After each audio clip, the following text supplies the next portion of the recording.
90% diabetes রোগী যে ভুলটি করে, আজকে আমি সেই বিষয়ে কথা বলব। হয়তো ভাবছেন আমি তো 10 বছর ধরে ডায়াবেটিস রোগী, আমি আবার কি ভুল করি? তাহলে চলেন আজকে দেখি সেই ভুলটি কি?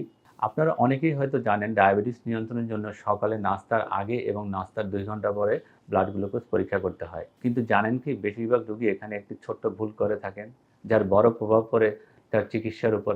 ভুলটি হলো আমরা যখন নাস্তার 2 ঘন্টা পরে রক্ত দিয়ে থাকি, রক্ত দেওয়ার আগে যে নাস্তা করে থাকি, এই সময় আমরা যে প্রতিদিন ডায়াবেটিসের ওষুধ বা ইনসুলিন খেয়ে থাকি, সেটা ওই পরীক্ষার দিন আমরা খাই না বা ইনসুলিন নেই না।